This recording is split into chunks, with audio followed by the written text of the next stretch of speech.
Chapter 22. La Caravana de los Mutilados. Liam and Mitchell went toward the back of the bus, sitting down on his seat over a wheel well.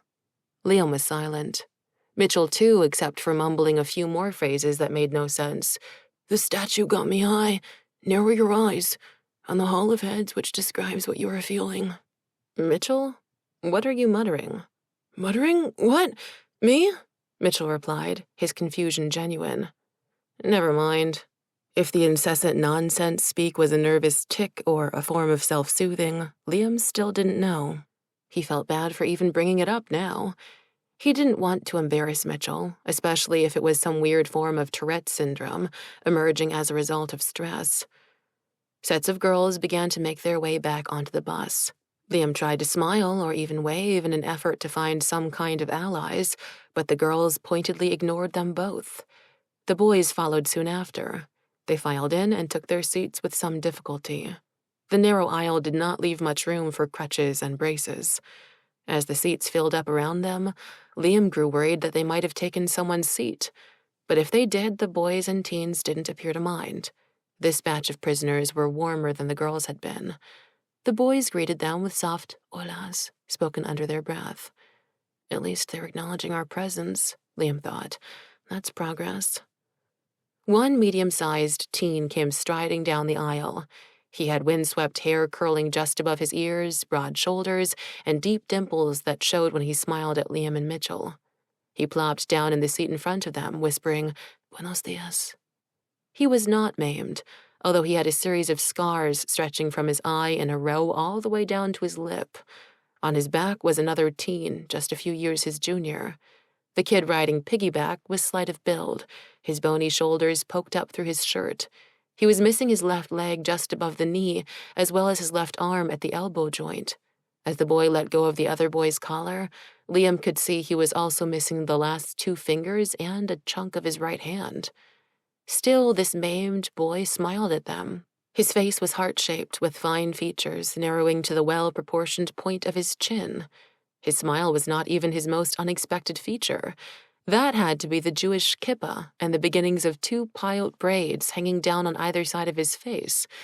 Liam had only ever seen Orthodox Jews wear their hair that way. The Jewish Latino kid was sporting a black T-shirt with white lettering in the style of a Black Lives Matter shirt. It read, Los judíos, resistiendo la tiranía desde el faraón. Mitchell's eyes widened to the size of saucers. Oye, impresionante camiseta, he said. Liam noticed Mitchell's Spanish was quite good. Gracias, hermano, the Jewish Latino kid said. He looked to Liam and added, Hola. Hey, good morning, Liam said. Anglo, huh? The older kid who had carried the first said. I'm Matias Nolesco, the maimed Jewish Latino kid said, switching to English. This is my brother and my ride, Hugo. Matias patted the older boy on the shoulder. Encantado de conocerte. Mi nombre es Mitchell. Este es Liam, Mitchell replied, nodding to Liam in what Liam realized was smooth and fluent Spanish. Liam couldn't understand the Spanish any better than the nonsense Mitchell had been spouting off moments earlier, but at least the other kids could. Liam was glad for that, and upon reflection, he found himself thinking, of course Mitchell speaks Spanish. That was followed by the question to himself, is there anything Mitchell can't do? Liam flashbacked to Mitchell standing in his laboratory days before, lamenting he never had time to learn any magic tricks. Despite himself, Liam felt a smile creep into his face as he shook his head, amused. He dialed back into the conversation just in time, as Mitchell was turning to Liam to translate Matthias's T-shirt. Liam, his shirt says, The Jews, resisting tyranny since Pharaoh. Oh my God, we've met his tribe. You have no idea how happy you've just made Mitchell here, Liam said. Yeah? You will like wheaty T-shirts? Do we? Mitchell exclaimed, but before he could launch into a not-so-brief history of snore teas, sweet teas, snog teas, or whatever they were calling their side hustle, Liam decided more introductions were necessary. He jumped in. It's nice to meet you all. I wish it were better circumstances. Liam felt a pang of embarrassment that he didn't speak anything beyond English. By their expressions, Liam could tell many of the surrounding boys were lost to the conversation already. Matthias saved him, translating and introducing the other boys, whom Liam found to be in surprisingly good spirits. They shook hands using their right hands when they had them, left for those who didn't. They nodded if they were missing both. It was casual, and yet it felt like a formal welcome as all the kids within reach made an effort to shake as if to say, "You're one of us. We're in this together."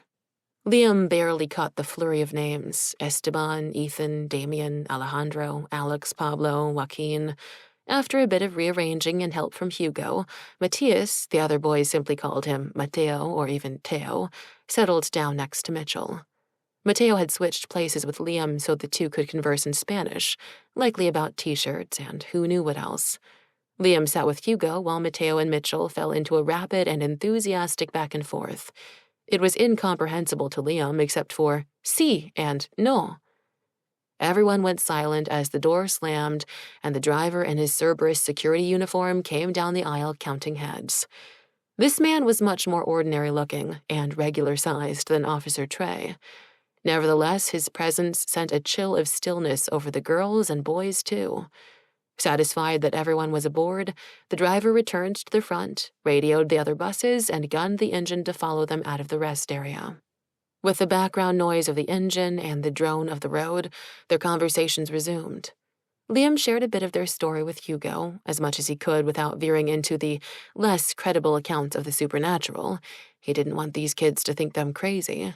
Liam just said that he and Mitchell had gotten into some tussles with frat boys and had been caught doing pranks in revenge. Now they were here. Liam was much more interested in Hugo and Mateo's stories and the rest of the kids. Hugo didn't hold back, and his English, fortunately, was on point. "Teo and me, we're from Honduras. We were the oldest boys. We have 3 little sisters, triplets. Our dad died of cancer when I was 6 and Teo 4. "Your English, it's so good." "Thanks to our mother. She made sure of that. She'd only let us watch TV if it was in English. Thank God for Sesame Street." "Your mom sounds like a smart lady." "Yeah," Hugo said, a gleam in his eye. "Yeah, she is. We did what we could to help her.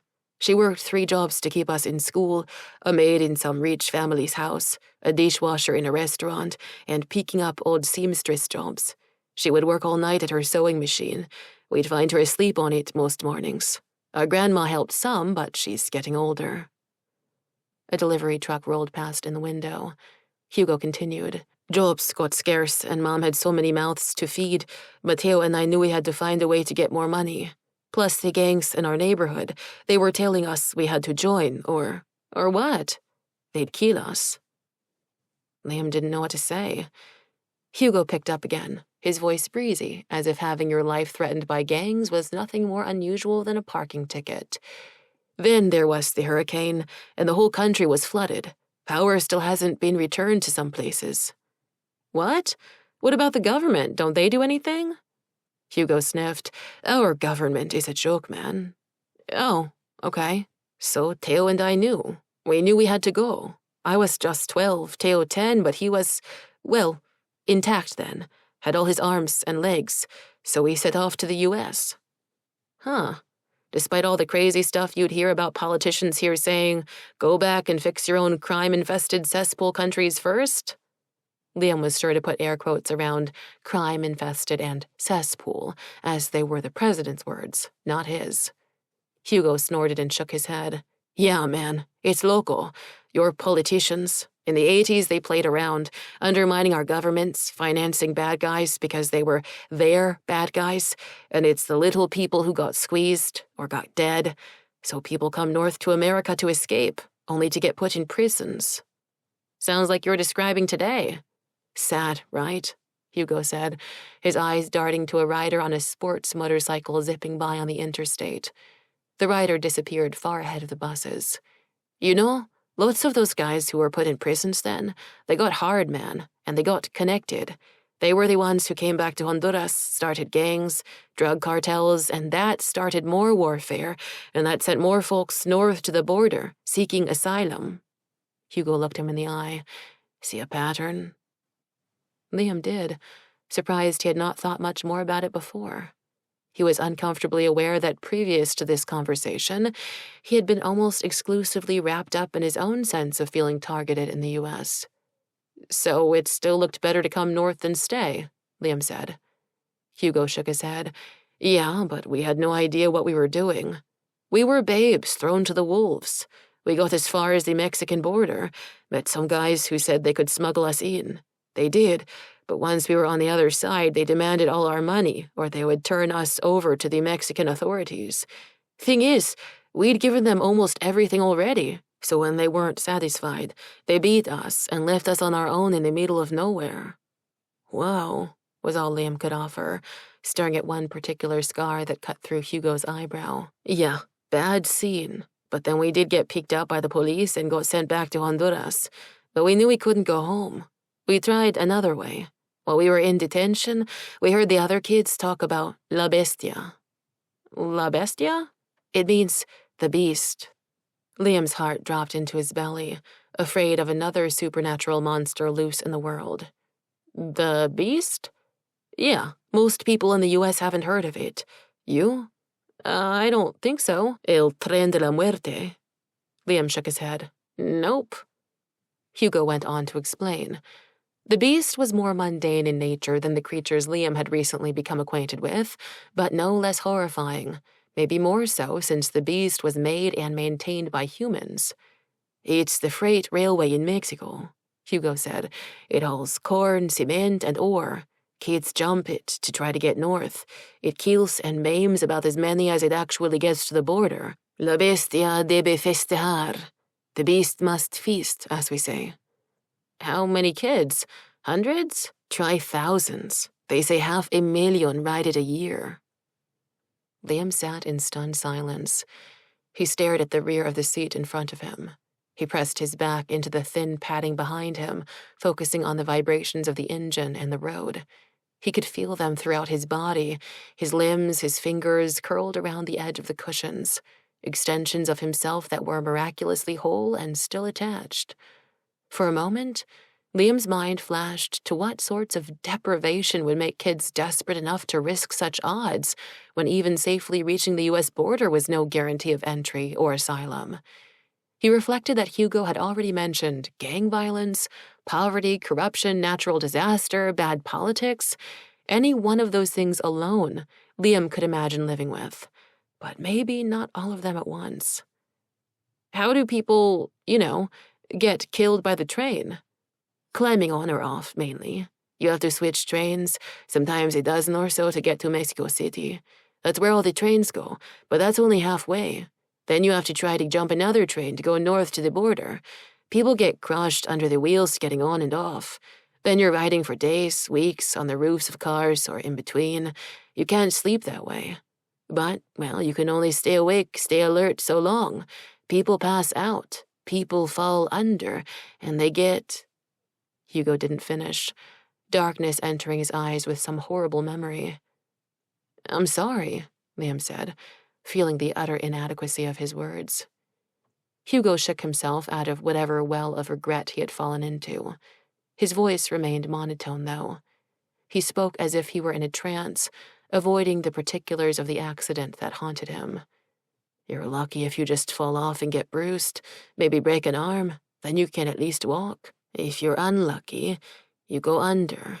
Kids get chopped in half, decapitated, or... Hugo gestured at those all around him.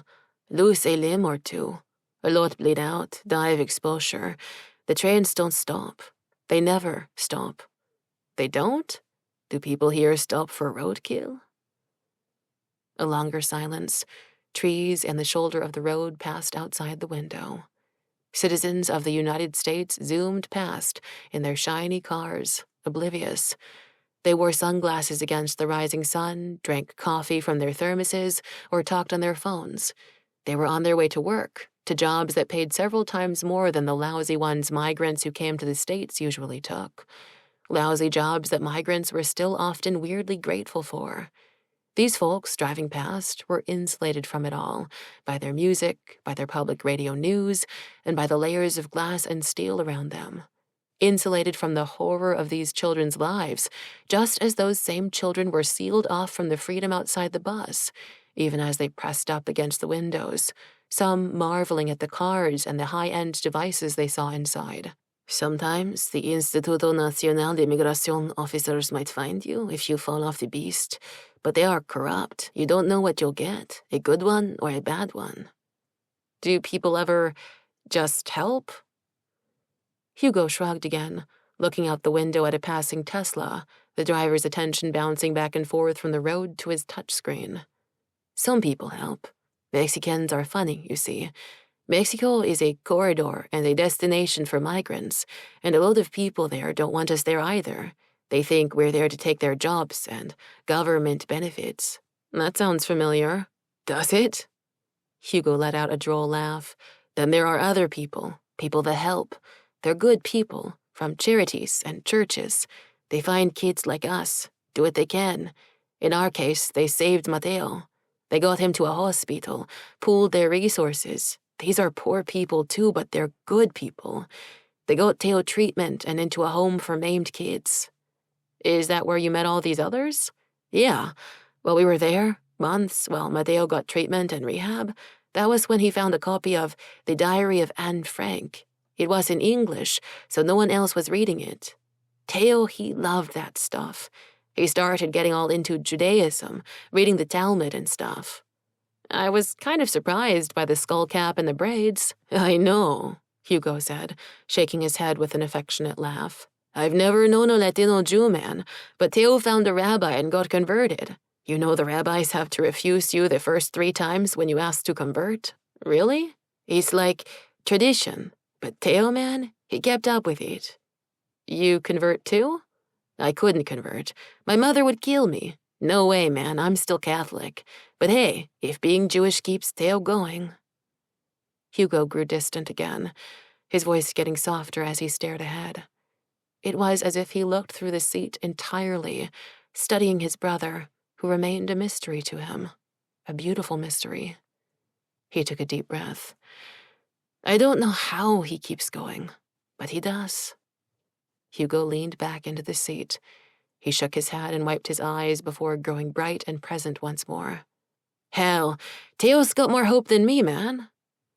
Hugo was onto something. Mateo was well liked. The other boys leaned in from where they sat to hear him as he conversed with Mitchell. From Mateo's tone and the way he raised his stump and his remaining fingers, it looked as if he was explaining something. The content was lost on Liam, but Mitchell and the other boys were listening, rapt. Liam and Hugo turned back to one another.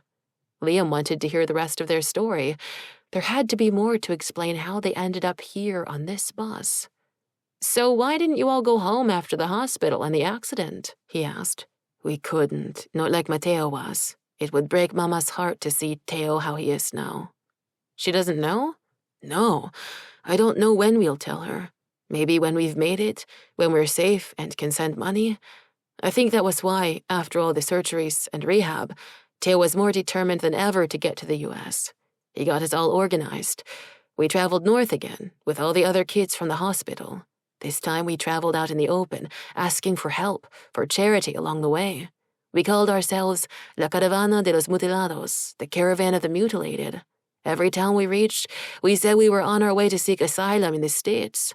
Mexicans were moved by it all, boys and girls, all chopped up by the beast, just trying to get to a better life. They weren't going to stop us, and better we move on than stop in their towns. Your brother is a PR genius. You got that right, Hugo said, his smile a mix of disbelief and pride. The girls didn't seem too friendly when they got on.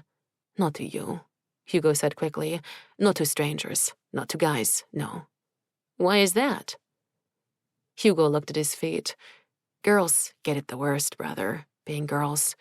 They know it when they set out, with the extortionists, smugglers, corrupt Mexican cops. More than half the girls, they get raped. More than half? But they're kids. Yeah, so? Hugo looked at him wordlessly, waiting for him to get over his shock.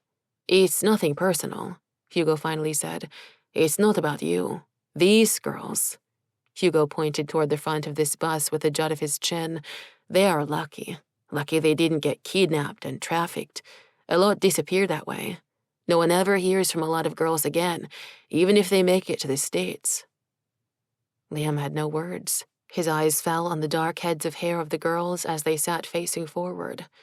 He thought again of the dozens of girls who had gotten off the all-girl bus, some of them so young. All of them with those hardened, deadened, guarded stares. He couldn't imagine. "But third time's a charm," Hugo was saying. "As the caravan of the mutilated, we made it to the border, applied for asylum, and actually got in, even with them denying it to so many people now."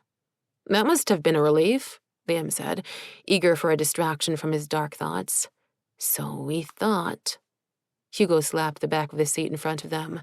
"But then we spent 3 months in a tented detention camp. It was hell.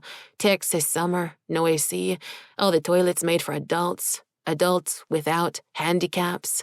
I had to pull so many little guys out of tanks of—" Hugo stopped abruptly, starting up again on a different track.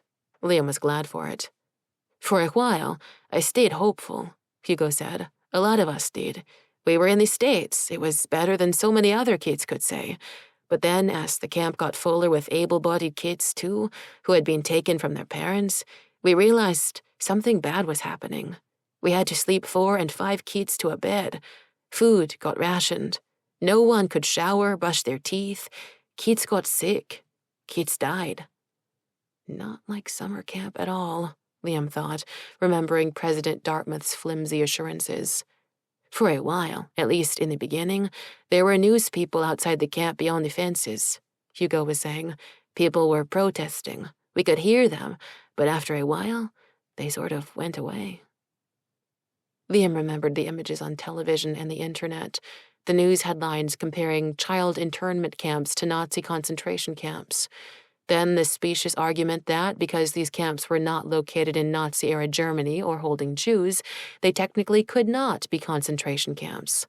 Although, thanks to Matteo, they were detaining at least one Jew. Liam could still recall the drone footage taken of long lines of children marching through the pathways between blocks of tents. He remembered headlines about children dying when they did not receive needed medical care. Other children left sweltering on vans for as long as 24 hours as they waited to be processed. Video footage, smuggled out, of guards mocking crying children. Even reports of sexual assault. They're kids. Yeah, so? No wonder Anne Frank's diary had spoken so much to Matteo. Liam realized he didn't know how the story ended.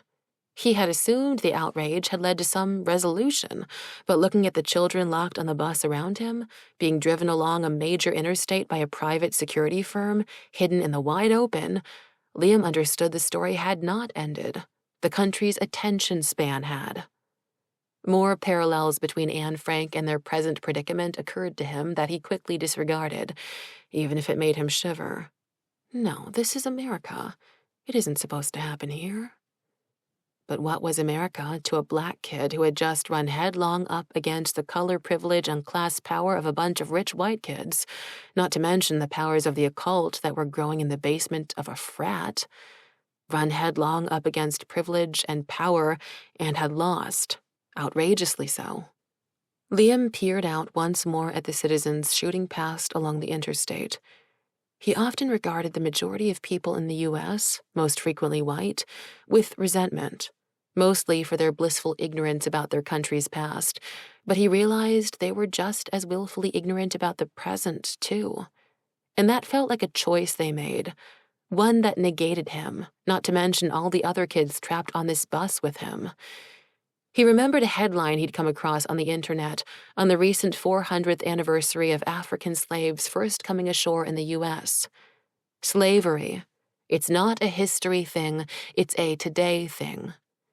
The article had piled it on after that, citing mass incarceration, not just of African Americans, but people of color in general, disparities in health and wealth, continuing segregation in schools and neighborhoods. It had been enough to make Liam close the page. He remembered his mother sometimes telling his father to do the same when Tom Riley came across such stories, making his blood boil. Persistent facts like those always made his father angry with frustration and powerlessness. His mother would kiss her husband's temple and remind him, "Sometimes you need to turn it off, Tom. Tune it out, focus on what's good, like your family, your friends, your home, your work. Focus on what is close to you, the things you can affect." Liam stopped the memory there. It was too much. He tried to bring himself back to the present, but the present was hardly better. He closed his eyes and sighed, trying to suppress the turmoil within. Mateo was murmuring in the seat in front of him. Liam opened his eyes. All the other kids, Mitchell included, had gathered even closer around Mateo. Their heads were bowed. Mateo was praying? "What are they praying for?" Liam whispered. Hugo cocked his head toward the gap in their seats. After a pause to listen, Hugo smiled. "Mateo has all these Jewish blessings he's committed to memory. Those Jews, man, they bless everything, even troubles, even dark times. This one, it's from the clothes of a dead kid American GIs found when they liberated Ravensbrück concentration camp. This Jewish kid murdered by the Nazis had this prayer tucked in his pocket. It was all about forgiveness of one's enemies and the fruits of suffering." "What's he saying now?" Hugo made a tisk sound with his tongue. He smiled, a bit amused, and maybe again a bit amazed by his brother. "It's crazy. Mateo's usual stuff, thanking God for the blessings of adversity. 'Cause maybe tough times, they can turn out for the good." Liam sat up a bit straighter. Why did that remind him of something Esmeralda had said? "You believe that, Hugo?" Hugo grimaced, sucking his teeth. "I wish I could, but I don't know. Look around." Hugo rolled his eyes as if all the maimed and trapped children around them were evidence enough to make an airtight counter-argument. He sighed, and his head came forward to rest against the back of the seat in front of them. "No, man, I don't believe." The bus rolled over the expansion joint of a bridge, one tire after another, their long, rolling prison cell crossing an unnamed river. When the bridge ran out and they rolled into seamless asphalt with a thump, Hugo's eye brightened once more, and he looked up at Liam. "But if it's good enough for Mateo, I guess it's good enough for me." "Right," Liam said. Hugo shook his head some more, as if trying his hardest to convince himself, but coming up short. He laughed, even if it sounded bitter. "My little brother keeps the faith for both of us. As long as he keeps going, I can too." Chapter 23. Ghost Box. It was twilight when they arrived at their destination. After hours of travel, broken up by occasional naps and a few more bathroom breaks, wherein additional forlorn-looking kids in chains were crammed into the other buses, Liam had lost all sense of direction. He wasn't even sure if they were still in the same state. They pulled off the interstate onto a flat and featureless expanse of ugly exurb sprawl. The strip was all the uglier for the way many of the chain restaurants were shuttered. The boards in the windows were tagged with graffiti. Weeds grew out of the cracking surfaces of parking lots. The corporate signage and drive-through speaker menus were partly dismantled, their paneling stripped to reveal empty sockets where the fluorescent bulbs had been removed. Even without the panels displaying menu items, the shapes of the signs gave away which corporate storefronts had once been here, before the accounting department had decided that this little corner of everywhere/nowhere was not profitable enough, only to skip town like a deadbeat dad. The 3-bus convoy rolled up to the parking lot of an abandoned big-box store. Liam had heard of these places, referred to as ghost boxes in the language of developers and civic planners. Most ghost boxes were no longer worth the money it would take to tear them down, so they remained a blight and a nuisance in many a declining town. This one was huge. The parking lot itself was several acres in size. The retail building could fit a college football stadium. This ghost box had not been abandoned, far from it. Repurposed, it was teeming with activity and new construction. Row after row of security fences, security towers, and concertina wire glittered under banks of floodlights. Government dollars had transformed it from an abandoned retail hub to a no-name black site detention center. With an eye toward efficiency, the corpse of corporate retail America had been digested into the machinery of detention.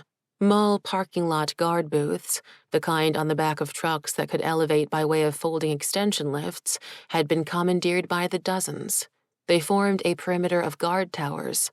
Mall security SUVs filled the role of transports for portly security guards. Magnetic panels for Cerberus security on these white trucks didn't fully cover the original lettering bearing innocuous names such as North Forks Mall Security, Acorn Knoll Mall Safety Team, and Green Spring Shops Protection Services.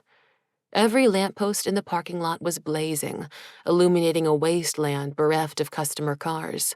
It was impassable except through a series of gates positioned at maximum distances from one another in the fencing. The fence had a rushed and haphazard look. The fence posts were set in stacked cinder blocks and stabilized with sandbags. As the buses pulled into the entrance, Liam and the others were surprised to see 3 food trucks parked just outside the gate with the names Tex-Mex Delights, South of the Border Treats, and Mongolian Barbecue. Each truck was open, smoke rising from the roof chimneys as security personnel lined up for dinner, then ate at park benches and tables arranged under umbrellas. "Is this a joke?" Liam asked. Hugo stared in disbelief. "They like our food, but not us." Liam didn't know what to say, but someone in another seat mumbled, "America es rara." Liam saw a column of smoke rising from the far side of the main building. Perhaps it was a grill? Were food trucks available for the kids, too? When the bus stopped, Liam leaned far over in his seat to get a better look at the main building. The angle and the window wouldn't allow it. Instead, he watched as a security guard came out from behind the initial set of gates. The guard walked up to the open door of the first bus, where Officer Trey's dark shape was outlined in the doorway. The guard himself was innocuous-looking enough, just another middle-aged white guy with a middle-aged spread. He didn't look any different than the alumni frat dudes that would congregate in the Goryu Stadium parking lot and tailgate on game days. Sure, the Cerberus security uniform, pepper spray, and taser gave this schlep an aura of authority, but it was as superficial as the uniform. Liam had seen guys like these getting buzzed on craft beer too many times to take them seriously. The gate guard was wearing shades, aviators like Trey, the growing dark of twilight no deterrent. If Trey noted the obvious bootlick or was flattered by it, Liam couldn't tell. Trey's own mirrored aviators were also still down over his eyes. How could he even see to drive the bus? Trey's jaw worked the toothpick in his mouth like a dog trying to get at the marrow of a bone. He angled his head around the doorframe, turning his nose up to sniff the air, grinning at the column of smoke rising from the ghost box. The gate guard rubbed his neck and adjusted his hat. His anxiety registered with Trey. Trey dropped his giant paw of a hand on the man's shoulders, nearly knocking him over as he patted him. Liam could read his words clearly enough. "It's okay. Good job. Let us on through." Officer Trey receded back into the bus and shut the door. The guard went to the gate and opened it. As the buses rolled through, the CB on Liam's bus crackled with the voice of one of the other drivers. "Looks like there's a detainee riot going on right now. Officer Trey says it's nothing to worry about, just another crying chorus. He said we should proceed to the loading zone for processing." These words caused a stillness to descend over the passengers. Detainees, riot, loading zone, processing. Should they be hopeful? Ready to escape? Was this detainee uprising something that would help them or hurt them? Would there be punishment for old and new arrivals as a result?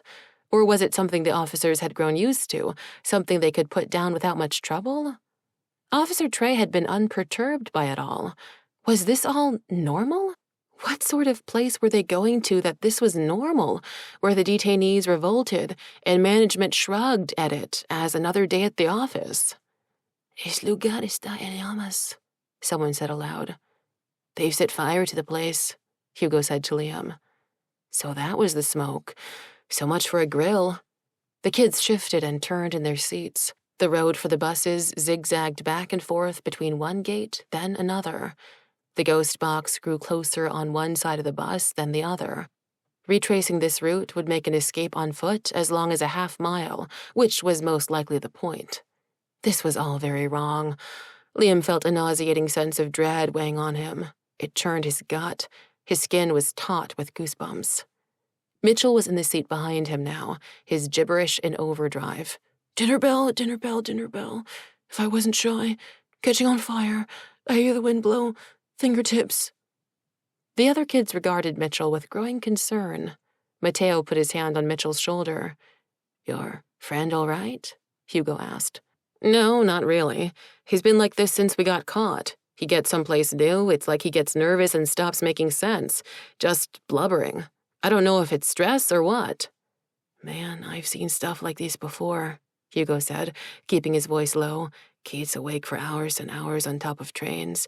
No sleep, unending vigilance. It makes you lose your mind. Maybe he'll do better with some rest. But as Liam looked at the flames creeping out of the ghost box, he knew the chances of getting a restful night's sleep were slim to none. Liam leaned his forehead against the window, closing his eyes to it all, wishing he could have closed his ears just as effectively, even if only for a few seconds of reprieve from the hell all around him. As Mitchell's prattle went on, Please pass the milk. Back my car. I heard a sound. Mysterious whisper. Liam couldn't help but think just how bright Mitchell was. He had expertise in physics, psych, math, sociology. He was bilingual. What wasn't he good at, aside from magic? A mind really is a terrible thing to waste. Liam looked up at the sound of running footsteps. A little girl, she couldn't have been older than 7, had run back down the aisle, her need for comfort greater than her fear of the driver. She had only one arm, but she wrapped it around Mateo, jumping into the seat with him and Mitchell. As she crashed into him, Mateo wrapped his good arm around her, lowering his head down next to her and whispering in her ear, Estarás bien, estaremos bien, Dios protege, Dios es bueno. Liam wondered if he should do something more for Mitchell, but Mitchell seemed lost, preoccupied with studying the looming ghost box and its endless layers of security. Liam's lab partner neighbor was still streaming nonsense, but with all the concentration of a spotter radioing in an enemy's coordinates to bombers. As weird as Mitchell sounded, and he certainly sounded weird, he didn't look upset as much as focused. Even Liam knew the Spanish word for it. Some of the kids were shaking their heads, their voices sympathetic. Loco. The buses stopped in a loading and unloading zone usually reserved for supply trucks. Nobody moved. The door swung open and the driver yelled, Get out, line up, keep quiet, follow directions. Without a word, they shuffled into the aisle, able-bodied kids helping those who weren't. Liam stuck close to Mitchell and made sure they remained as close as possible to Hugo and Mateo. Outside, as the maimed boys, girls, and teens arranged themselves in a line parallel to the girls from the second bus and the boys from the first, Liam could sense the solidarity among the kids, if only in furtive looks, nods, and the occasional softly whispered word. Liam even felt the warmth extend to himself and Mitchell. 2 older kids from their line moved to flank Mitchell, one on crutches with only one leg, the other able-bodied. They seemed to understand Mitchell was in some sort of mental-emotional distress as more gibberish came. If I wasn't shy, what is that blue thing doing here? Road movie to Berlin, Sapphire, dead minimum wage, subliminal snail shell, leave me alone. I should be allowed to think. Istanbul, Stompbox, end of tour, out of jail. Cerberus security guards moved up and down their numbers, leading snarling Doberman pinchers, German shepherds, and Rottweilers.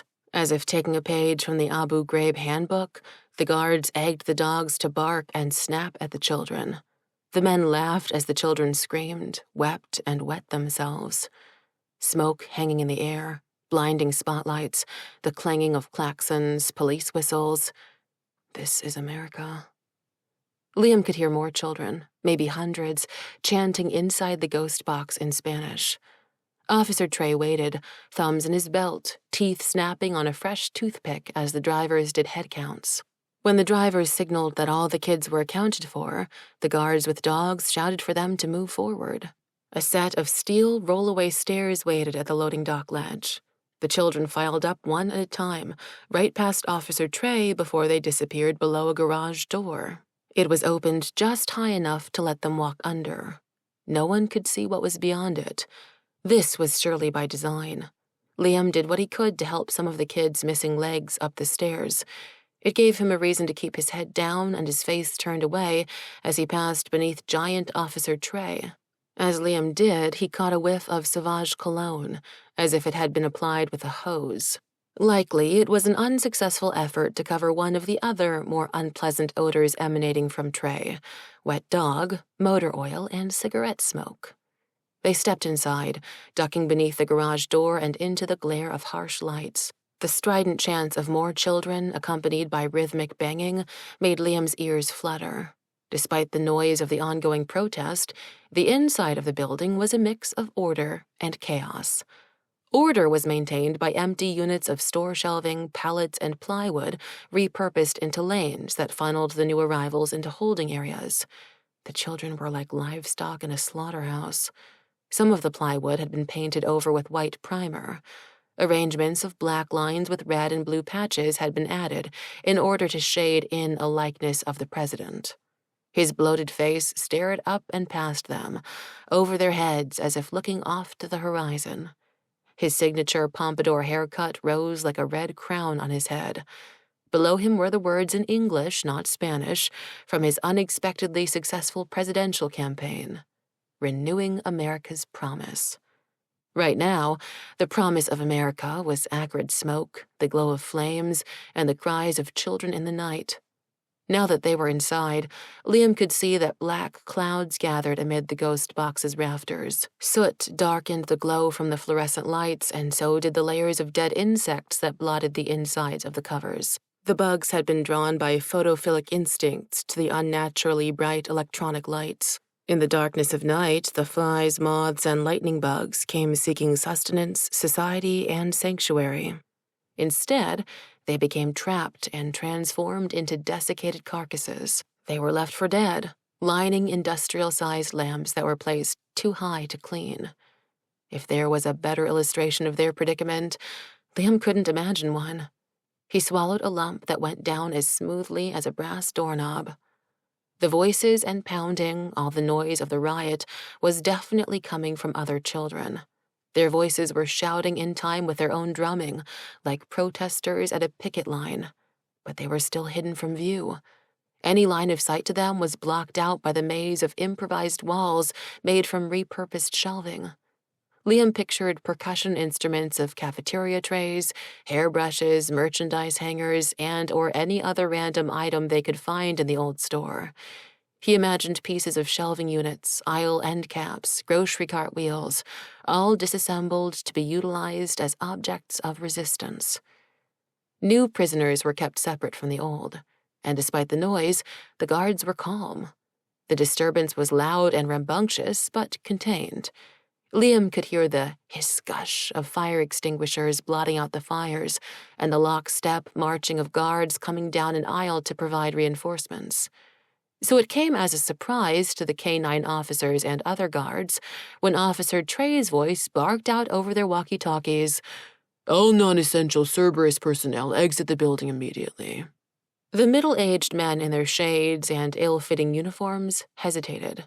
The nearest one scratched his head and asked his coworker, "Is he serious?" Officer Trey repeated the order again for clarity, adding, "Our specialist team will have all this under control in no time. I repeat, non-essential units out. Specialist team is en route to impose compliance." Then, as if the bland technical language had left him unsatisfied, Trey grunted into the speakers, "They'll clean up this filth." He followed it with a laugh. It was all the officers needed to hear. They pivoted for the exits, eager to please or simply scared. "If we're the filth, what is a specialist team?" Liam asked, but no one answered. The last guard slipped under the garage door, rolling it shut behind him. Someone locked it from the outside. The 3 lines of recent arrivals remained unmoving. Some kid Liam didn't even know grabbed his hand. Liam squeezed it back. Even with the guards and their dogs gone, no one made a break to escape. There was nowhere to go. They were boxed in by shopping cart cages and plywood boards painted with the president's smug face. Officer Trey appeared again from around one of the plywood walls. He sauntered along the opposite side of one of the shopping cart barriers. He moved with a casualness that bespoke his supreme sense of control. He reached a door on the far wall that led to an interior office. It had a glass window with a blind down across it. There was a light on inside. The door was unlocked. The handle as he turned it was tiny in his giant hand. When he opened the door, Trey had to duck his enormous head down to peek beneath the frame and say something to whomever was waiting inside behind the blind. So this was where the Cerberus security specialists were waiting? Or maybe these were just accountants who would tally up the prisoners? Whoever it was, when Officer Trey was finished, he turned back to face the lines of kids, his thumbs hooked into his belt. He scanned the terrified children before his eyes darted up to the rising clouds of smoke, his nose wrinkling as if to study the scent. The light clicked off in the office as the 3 occupants filed out. 3 girls. Each young woman wore a skirt with a matching blazer or blouse. It was an outfit to wear to an interview or first day on the job. Each one had her hair pulled back, either in a ponytail or French braid. They were the picture of young, eager professionals, and although they were in very different clothes than they had been wearing the last time Liam had seen them, at the Delta House dance party, he had no trouble recognizing the Rowe sisters. Chelsea Sidwell, Samantha Carlyle, Jane Collingwood. They are Cerberus security specialists? Liam held on to the hope they were accounting interns, but his insides lurched with a sense of vertigo when their fingertips began to glow with power. It shone through the enamel of their manicured nails. The children to both sides of him gasped and moved closer to one another. The fingertip glow exploded into arcs of light that crackled up and down the length of the sorority girls' fingers. It traced lines up their lacrosse-toned forearms. The plasma disappeared into their sleeves and shimmered beneath their blouses. Next, it encircled their shoulders before re-emerging to wring their necks in smoldering coils. The coils traveled up their heads, coming to rest just above their temples. They were 3 homecoming queens, wearing crowns of radiant malevolence. "Oh, God," Liam said. "What is it?" Mateo whispered. "I didn't think they could, but things just got a lot worse." Chapter 24. Fear of Supernatural Sorority Sisters. The 3 Rowe sisters, serving as college interns/security specialists and now endowed with enhanced supernatural powers, each levitated off the floor, their eyes and teeth flashing as they laughed. Each rocketed into the air. They found it impossible to maintain their professional demeanor as they flew, Captain Marvel style, over the heads of the bewildered children. Liam wondered if life could get any weirder. Jane, Samantha, and Chelsea soared over the barriers of store shelves and circled the section of the detention hall where the riot was centered. A series of cafeteria trays, shopping cart pieces, and plastic bowls flew up at them, hurled from the rebel children, but none reached their intended targets. The girls maintained an altitude that kept them out of range. All 3 began to move their hands like orchestra conductors. Immediately after, orderly, if you could call disheveled kids in threadbare clothes somersaulting through the air against their will orderly, lines of prisoners levitated up from the floor and began gliding back toward their cages. This was Liam's first glimpse of the rioting detainees. By the look of them, they were all as lean, weary, and bedraggled as the kids from the buses, but they were still fighting back. The flow of kids from the heart of the resistance streamed in a number of different directions. They branched into blocks of cells situated along the outer walls of the ghost box. Liam heard frantic cries from the rioters to rally a counterattack, but it was no use. The mob was broken up. The prisoners were thoroughly cowed. They were overawed and overcome by this show of diabolical power from flying college interns. The few detainees that continued to fight simply ended up twisting and jerking uselessly as they tumbled through the air, back into their cages. A few managed to fling a last tray or 2 at the girls. The Rowe sisters struck back with such powerful bolts of lightning from their hands that even they looked surprised. But surprise morphed into a determined joy as they gratuitously zapped any recalcitrant prisoners. The rebellion was effectively over. Samantha put out the remaining fires with a flick of her wrist. It sent a powerful blast of air through the building.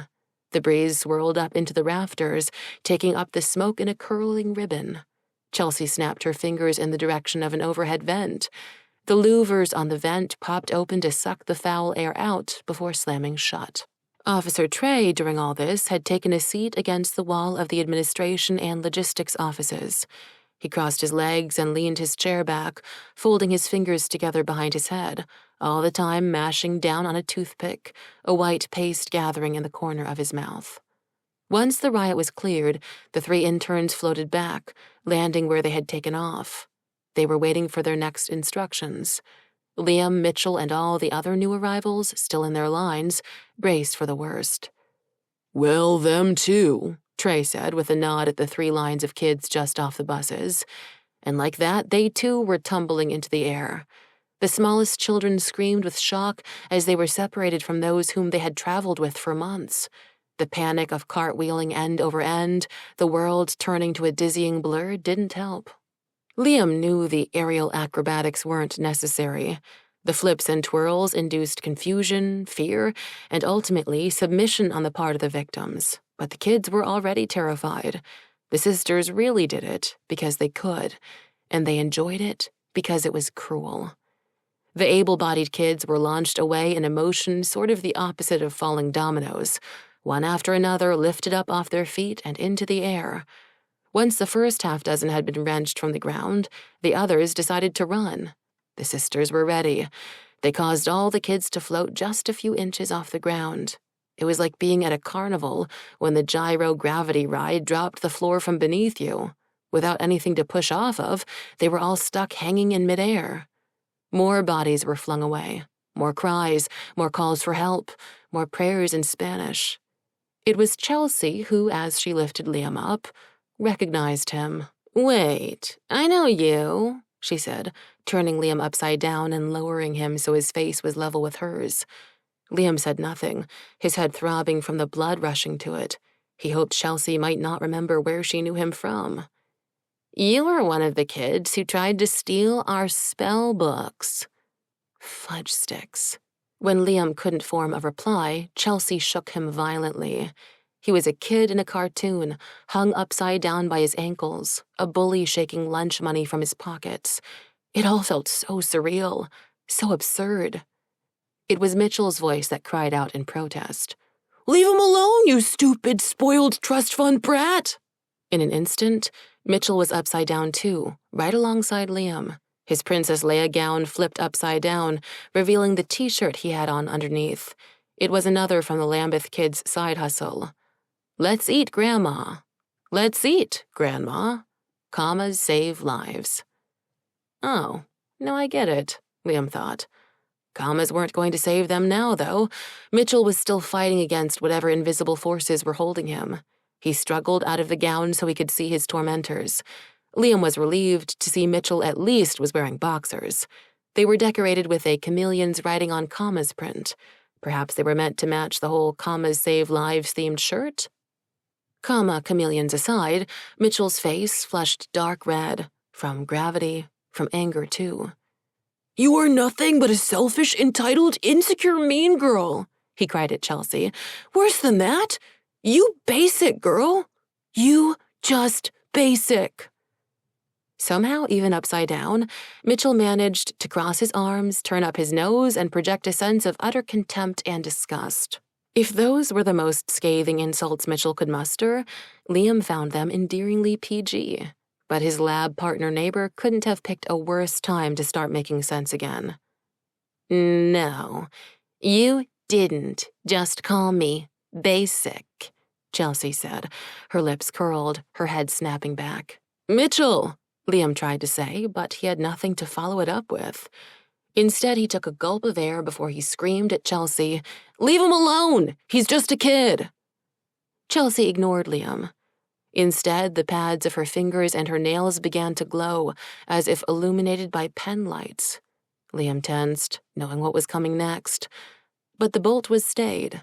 A flow of rebukes in furious Spanish were streaming from below. Liam twisted his neck to see Mateo. He was still floating just off the floor, waiting to be processed to his cage. His tone was not angry as much as it was scolding. Ustedes deberían estar avergonzados de ustedes mismos. Están del lado de las fuerzas de mal completamente fuera de su control. Son crueles. Son ignorantes. Todos son tontos e idiotas y van a descubrir el camino difícil. Ew, what is he saying? Jane asked, coming to hover alongside Chelsea. I don't know. I don't speak Mexican. No hablo Español, Jane said. Burrito, taco, quesadilla? Officer Trey cut off their giggles. Girls, stop playing. Send those two to the special ward. Decorum returned to the Rowe sisters. They were on the job and wanted to make a good impression after all. Chelsea and Jane obeyed, sending Mateo and Mitchell hurling in a direction altogether different than everyone else. The two boys spun toward one of the office doors along the southern wall. It opened to a long, dark hallway, then shut like the mouth of a beast, swallowing up the two of them and cutting off their voices. Liam didn't like this at all. Neither did Hugo, who was now screaming insults in English and Spanish that were most definitely not PG. But the sisters, having been rebuked by their supervisor, kept their professional, dead-eye demeanor. They sorted through the remaining prisoners. Samantha swept Hugo away with a finger flick. When it came time for Liam to be processed, he went whirling down the length of the ghost box. He felt as if he were being shot down an invisible chute. He caught glimpses of the shelving units, rearranged from aisles into detention hall sections. As he flew, he could guess the functions of the various areas. He noted the cafeteria where the riot had been. It was cluttered with trays, dishes, and utensils scattered everywhere. He saw a bare space sectioned off around a drain for showers. He also saw a dreary-looking playground with 4 square and hopscotch grids painted on the floor. Amid it all, more images of the president's face wheeled past, that smug mix of condescension and contempt ever present. Just when Liam was certain that if his spinning went on any longer he would throw up on himself, his trajectory jerked at a 90-degree angle. It came with all the force of a kick in the gut. He was coming in for a landing, a crash landing. A long row of cages fashioned from repurposed grocery carts and already filled with clusters of terrified children loomed up at him from below. An opening in the top of one cage bounced open. Liam could see the wary eyes of the kids. The smaller ones ran away to avoid being smashed by him. The larger kids did the opposite. They surged to the center, bracing together to break Liam's fall. His momentum grew, his speed too, just before the cage door slammed shut and Liam plowed into the waiting crush of bodies.